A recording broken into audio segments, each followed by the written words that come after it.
नमस्कार, जनतंत्र टीवी देख रहे हैं आप। मैं हूं आपके साथ कोमल गंगवार। पंजाब के सीएम कैप्टन अमरिंदर सिंह ने तीनों कृषि कानूनों के खिलाफ आंदोलन कर रहे किसानों को निरंतर समर्थन देने की घोषणा की है और साथ ही 2,85,000 कृषि मजदूरों और भूमिहीन किसानों के लिए 520 करोड़ रुपए की कर्ज राहत स्कीम की शुरुआत की है और इसको पूर्व प्रधानमंत्री राजीव गांधी की गरीब हितैषी सोच की ओर एक श्रद्धांजलि बताया है। इसी के साथ सीएम ने कहा कि वो उम्मीद करते हैं कि एक दिन ऐसा आएगा जब भारत गरीबी से मुक्त हो जाएगा, जैसा कि राजीव गांधी का सपना था।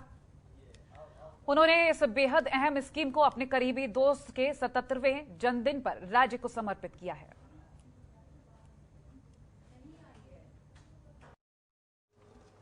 अपने डेट एक कर्जा असी माफ करना है तो आपां नूं हिस्से बनाने पैणगे।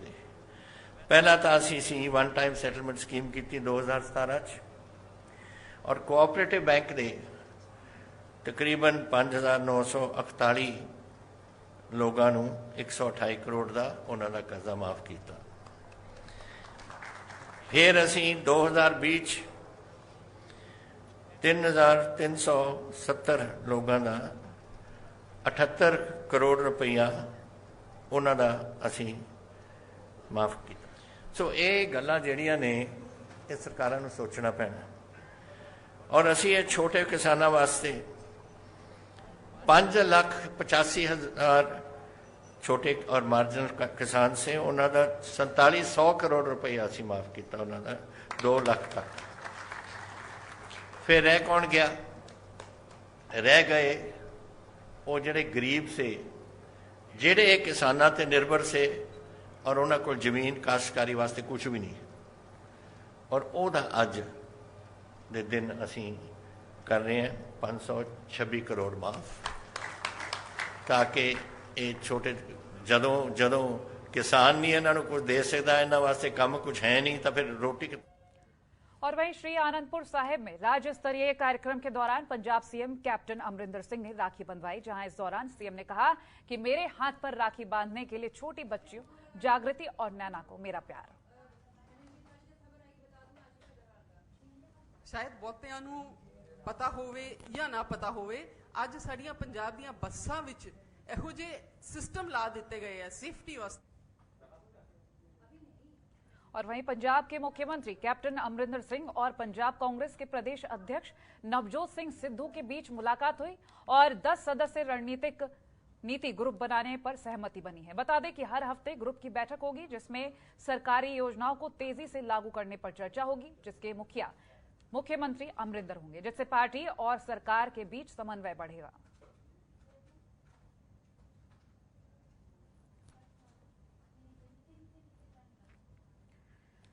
नवजोत सिंह सिद्धू के कांग्रेस प्रधान बनने से कार्यकर्ताओं में उत्साह पाया जा रहा है। वहीं कांग्रेस के अमरगढ़ से विधायक सुरजीत सिंह का कहना है कि कांग्रेस के कार्यकाल में कोई भी ऐसा कार्य नहीं हुआ जो पंजाब की जनता से वादा किया हो और वो पूरा ना हुआ हो। सत्ता में आने से पहले कैप्टन सरकार ने वादे किए थे, वो वादे बिल्कुल पूरे नहीं हुए। कहीं भी किसी भी दफ्तर में चले जाओ, वहां पैसे लिए बगैर काम नहीं हो रहा है, हर जगह पर माफिया राज है।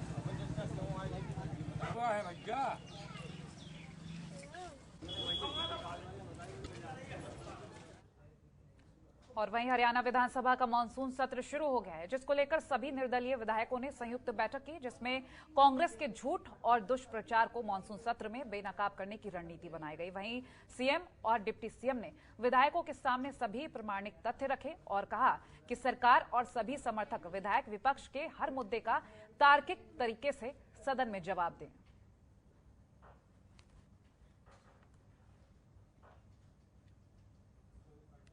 और वहीं सदन में सदस्यों ने 2 मिनट का मौन रखकर दिवंगत आत्माओं की शांति के लिए प्रार्थना की। बता दें, इस बार सत्र की कार्रवाई 3 दिनों तक चलेगी।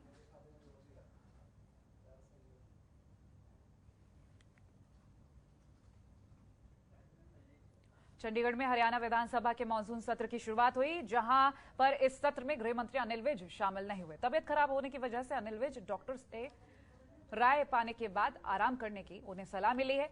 आपको बता दें कि सत्र के पहले दिन विपक्ष की ओर से कोई मुद्दे नहीं उठाए गए। और वहीं इस दौरान मुख्यमंत्री मनोहर लाल ने हरियाणा विधानसभा के मानसून सत्र के दौरान सदन की ओर से टोक्यो ओलंपिक खिलाड़ियों को बधाई दी। उन्होंने सदन की ओर से पदक जीतकर देश और प्रदेश का नाम रोशन करने वाले खिलाड़ियों को विशेष तौर पर बधाई दी।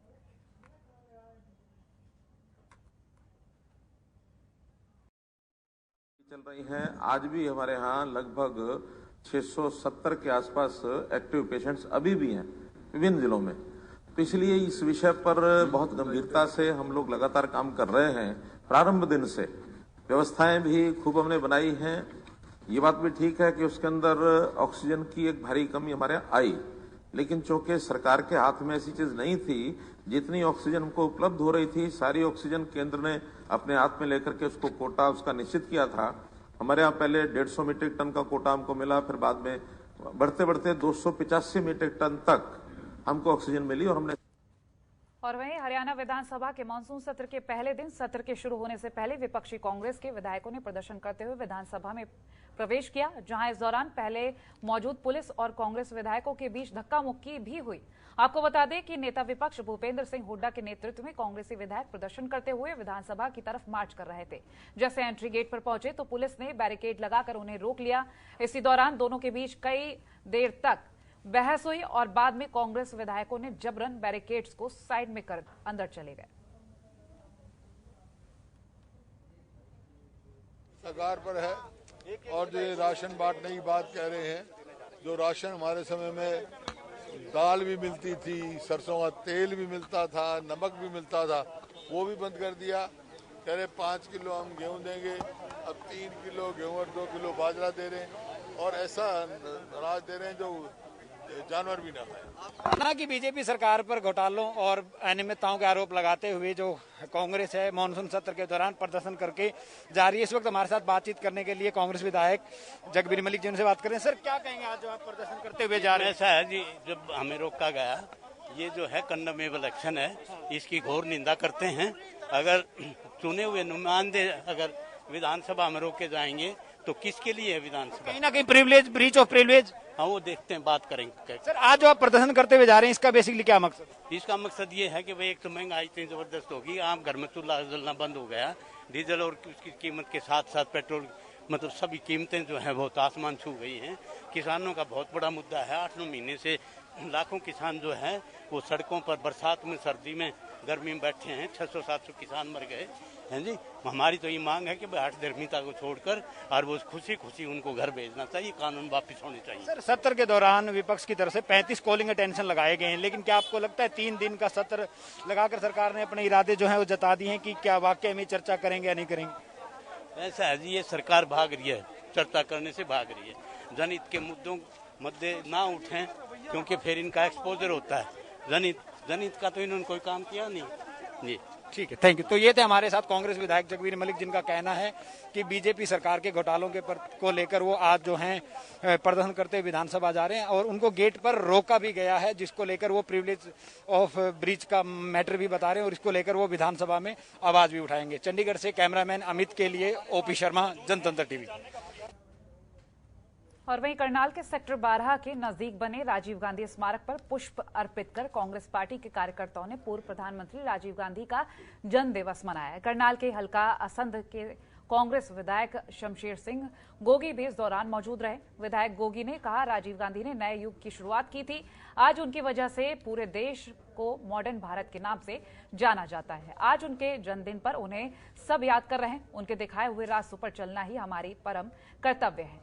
वहीं शमशेर सिंह गोगी ने किसानों की ओर से लगातार बीजेपी के नेताओं के कार्यक्रमों का विरोध करने के सवाल पर कांग्रेस विधायक गोगी ने अपनी प्रतिक्रिया दी। उन्होंने कहा कि जरूरतमंद लोगों को दिए जाने वाले राशन के थैले पर मोदी की फोटो लगी है, किसानों ने उसे जला दिया। बीजेपी को इतनी तकलीफ हुई है, लेकिन किसान आंदोलन में कितने किसान अपनी जान गंवा चुके हैं, सरकार को उसकी कोई फिक्र नहीं है। इनका जमीर बिल्कुल भी नहीं जागा।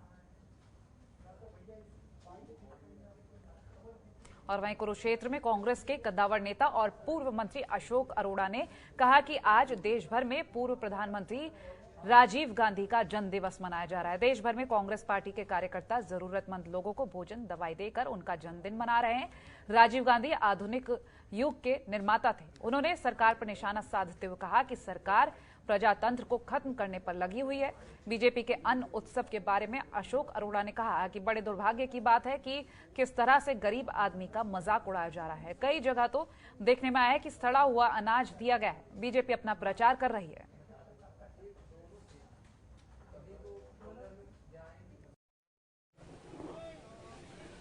भारत के पूर्व प्रधानमंत्री भारत रत्न राजीव गांधी जी का जन्मदिन है और आज पूरे देश के अंदर कांग्रेस पार्टी के कार्यकर्ता जरूरतमंदों को भोजन, फल, दवाई आदि देकर उनका जन्मदिन बड़ा सादेपन से मनाया जा रहा है कहीं, परंतु आज की सरकार उस प्रजातंत्र को भी खत्म करने पे लगी हुई है।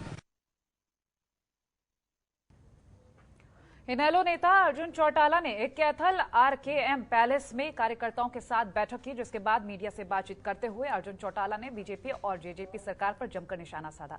डिप्टी सीएम दुष्यंत चौटाला पर निशाना साधते हुए कहा कि हरियाणा की जनता के साथ धोखा किया है।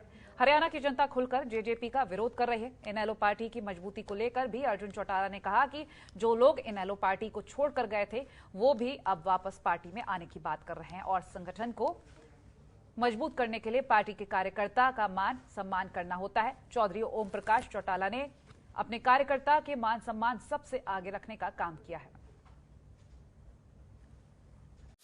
खबरों के निष्पक्ष विश्लेषण के लिए सब्सक्राइब करें Jantantra TV and press the bell icon. Never miss any update.